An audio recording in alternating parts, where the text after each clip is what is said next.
Jésus-Christ, la ville sainte fut prise, pillée et brûlée, et ce par Titus, qui devint empereur des Romains en 79 AP. À travers toutes ces vicissitudes, l'Ancien Testament hébraïque a survécu, mais il est presque inévitable que de nombreuses modifications et additions aient été apportées à ces différents traités. Les doctrines plus ésotériques qui ont été transmises le long de la lignée de la caste sacerdotale, et qui n'ont pas été incorporées à la Torah offerte au peuple, ont sans doute été modifiées à plusieurs reprises par l'influence de professeurs rivaux. C'est peu après cette période qu'a été élaborée la première série de gloses et de commentaires sur les livres de l'Ancien Testament, qui sont parvenus jusqu'à nous. Les plus anciens sont le volume appelé Targum d'Onkelos sur la loi, écrit vers l'an 2000, et celui de Jonathan ben Uziel sur les prophètes. Vers 141 après Jésus-Christ, le célèbre traité écrit par les rabbins de Judée, appelé Mishnah, est apparu pour la première fois et a constitué la base de ces vastes compilations de la doctrine hébraïque appelée le Talmud, dont il existe deux formes existantes, l'une compilée à Babylone,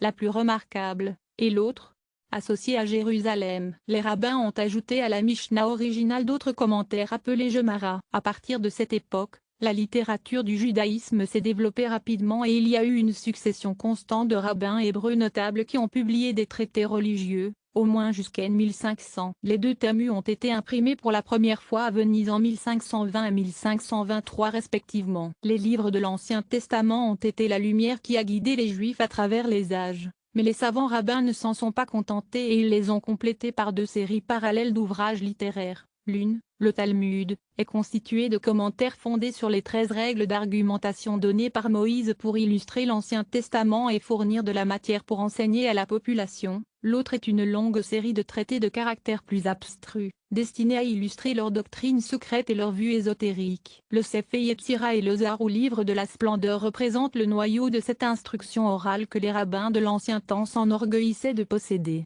et qu'ils ont même revendiqué comme étant la connaissance secrète que Dieu donna à Moïse pour l'usage des prêtres eux-mêmes, par opposition à la loi écrite destinée aux masses populaires. L'une des principales conceptions de la Kabbale est que l'on atteint la sagesse spirituelle par 32 chemins, représentés par les 10 chiffres et les 22 lettres, ces 10 chiffres étant à leur tour les symboles des émanations divines, des séphirotes, des voix saintes qui chantent dans la mer de cristal, la grande mer, la mer surnaturelle, Bina, et des 22 forces occultes de la nature de l'univers symbolisées par les 3 éléments primaires, les 7 planètes et les 12 influences zodiacales des cieux, qui teintent les préoccupations humaines à travers le parcours de notre Soleil dans sa course annuelle. J'ai donné les noms et les définitions des 32 sentiers à la fin de mon édition du Sefer Yetzirah. Maintenant, pour montrer le lien étroit qui existe entre la Kabbale et le judaïsme orthodoxe, nous trouvons les rabbins qui cataloguent les livres de l'Ancien Testament en une série de 22, les lettres, ouvrages à lire pour la culture de la vie spirituelle. Ces 22,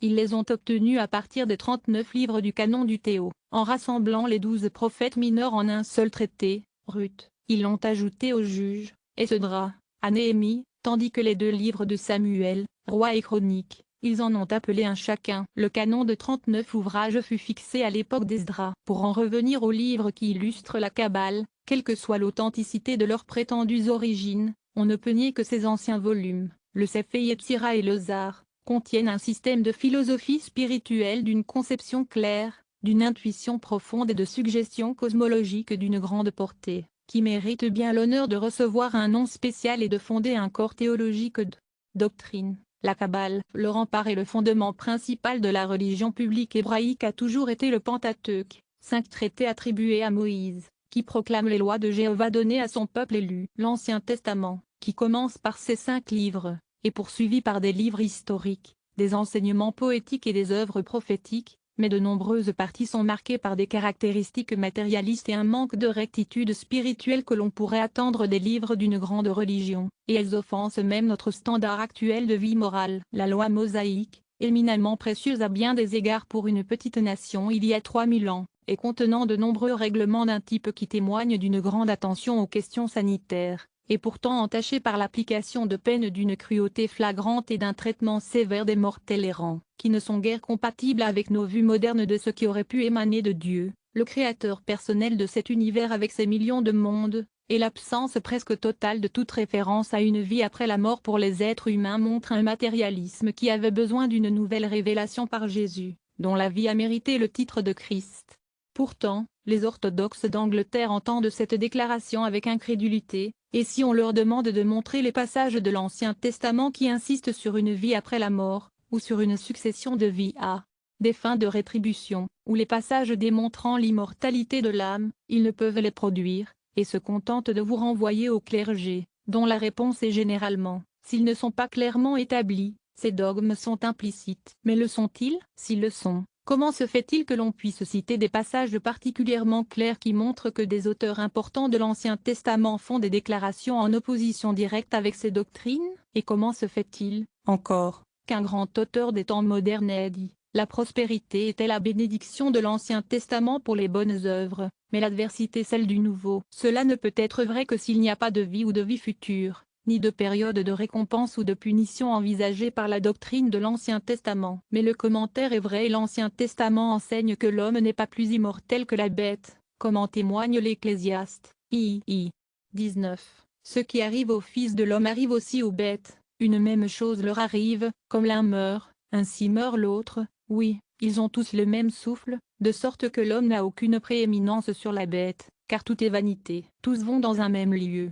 tous sont de la poussière, et tous retournent à la poussière. C'est pourquoi je crois qu'il n'y a rien de mieux que l'homme se réjouisse de ses propres œuvres, car c'est sa part, qui l'amènera à voir ce qui sera après lui, qui, en effet, si ce n'est son propre ego, son âme ou son moi supérieur. Mais peut-être ce livre vient-il de la plume d'un juif obscur, ou d'un chaldéen ou d'un babylonien à moitié païen. Pas du tout, les critiques juifs l'ont tous attribué à Salomon, qui était le roi des Juifs à l'époque de leur apogée de gloire. Assurément, si l'immortalité de l'âme était l'essence du judaïsme de ce peuple, Salomon n'aurait pas pu la nier aussi grossièrement. Mais si l'on remonte au récit de la création dans la Genèse, on retrouve la même histoire. Les animaux sont faits de la poussière, l'homme est fait de la poussière, Ève est faite d'Adam, et chacun a insufflé dans la forme, le Nefeshia, le souffle de vie, la vitalité. Mais il n'y a aucune allusion au fait qu'Adam ait reçu un rayon de l'esprit supérieur, qui devait demeurer là pendant un certain temps, pour acquérir de l'expérience,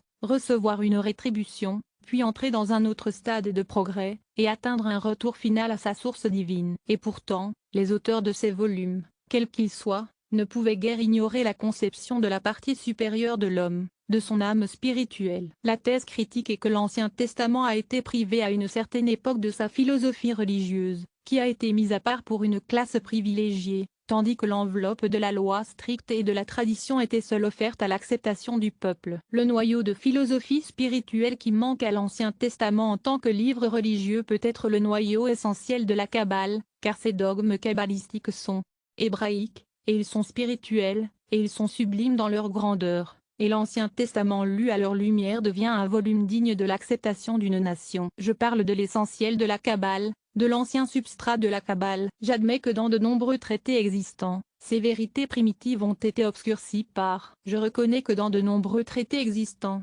ces vérités primitives ont été obscurcies par des générations d'éditeurs, par des ajouts visionnaires et souvent grossiers, et par les caprices de l'imagerie orientale, mais les notes clés d'un grand pouvoir spirituel divin dissimulé, de ses émanations en manifestation, de sa dynamisation de la vie humaine, de l'existence prolongée des âmes humaines, et de l'état temporaire de l'existence corporelle, sont des doctrines fondamentales qui y sont pleinement illustrées, et ce sont les points de contact entre la Kabbale du juif et le soi-disant ésotérisme des enseignements du Bouddha et de l'hindouisme. Il se peut que l'Église catholique, dont l'Église protestante s'est séparée, ait été dès son origine en possession du secret rabbinique hébreu de la nature exotérique intentionnelle de la Bible, et d'un mode sacerdotal de compréhension de la Kabbale ésotérique, comme clé des véritables explications des livres juifs, qui, étant apparemment des histoires, sont en réalité largement allégoriques. Si cela était admis, cela expliquerait pourquoi l'Église catholique a, pendant des siècles,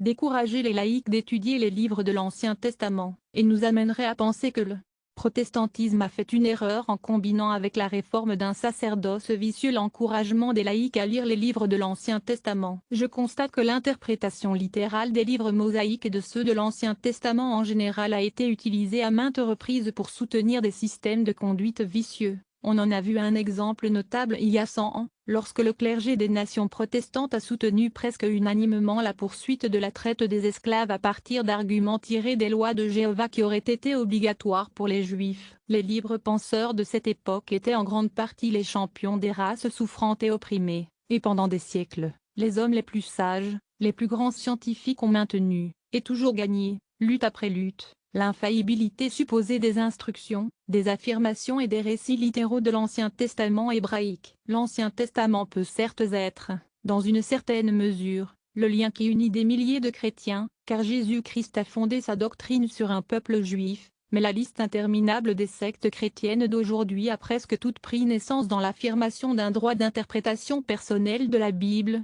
qui aurait pu rester interdit à la généralité par la confession que les clés de l'interprétation étaient perdues, ou du moins manquantes, et que sans le raid d'une erreur d'un caractère vital était inévitable. La vaste accumulation d'interprétations diverses de la Bible, bien qu'elle soit une folie, tombe dans l'insignifiance en tant qu'incident d'importance, devant la vérité collatérale que les adeptes de chacune des centaines de sectes se sont arrogés, non seulement le droit d'interprétation personnelle, mais le devoir de condamner toutes les autres, comme si l'infaillibilité qu'ils revendiquent pour la Bible ne pouvait manquer de se refléter sur leur propagande personnelle, ou les spécialités d'un service de chapelle. L'intolérance religieuse a maudit tous les villages du pays, et il n'y a pas une seule secte qui ait revendiqué non seulement le droit de différer des autres et de critiquer, mais aussi de persécuter et d'envoyer à la perdition tous ceux qui dépassent son cercle étroit. Le mystique, l'occultiste et le théosophe rendent en effet service au bien, ou à Dieu, en illustrant les bases et les origines de toutes les croyances par l'illumination mutuelle qui est disponible. La tolérance et l'estime mutuelle peuvent engendrer beaucoup de bien, mais les luttes intestines des religieux portent atteinte à toutes les croyances, et la religion devient un mot valise signifiant intolérance,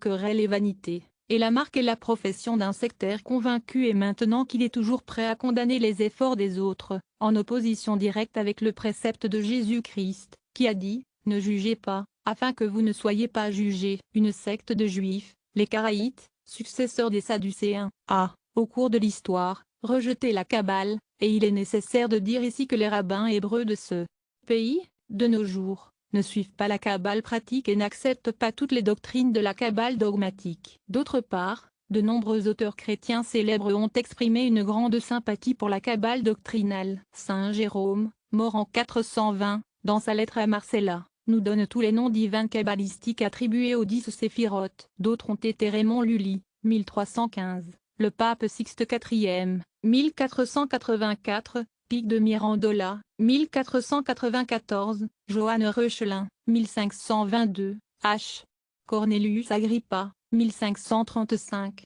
Jérôme Cardan, 1576, Gulielmus Postellus, 1581, John Pistorius, 1608, Jacob Emen, 1624, le notable rosicrucien anglais, Robert Flood, 1637, Henri More, 1687, le célèbre jésuite Athanasius Kircher, 1680, et Knorr von Rosenroth, 1689. Il faut y ajouter Eliphas Lévy et Édouard Schuré, deux auteurs français modernes sur les sciences occultes, et deux auteurs anglais, Anna Kingsford et Edvard Maitland. Le célèbre philosophe allemand Spinoza, 1677, considérait les doctrines de la Kabbale avec une grande estime. La Kabbale pratique. Prenons la Kabbale pratique avant la dogmatique. Elle a peut-être précédé la philosophie théorique parce qu'elle s'est d'abord occupée d'une étude intime du Pentateuque, une recherche basée sur la théorie que chaque phrase, chaque mot et chaque lettre ont été donnés par inspiration divine et qu'aucun jot ou title,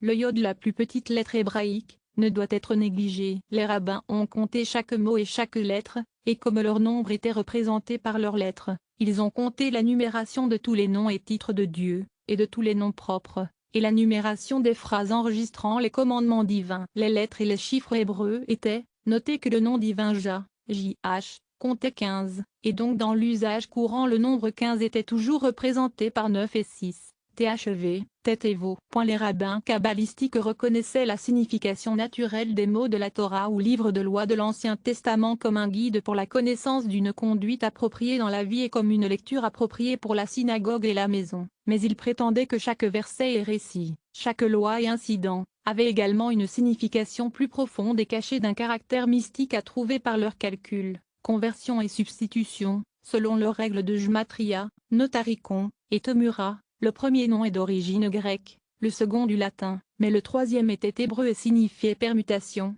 tmur, de la racine mur changé. Le plus célèbre rabbin du XVIIe siècle, nommé Menasse ben Israël, comparait les livres de Moïse au corps d'un homme, les commentaires appelés Mishnah Alam, et la Kabbale qu'il appelait les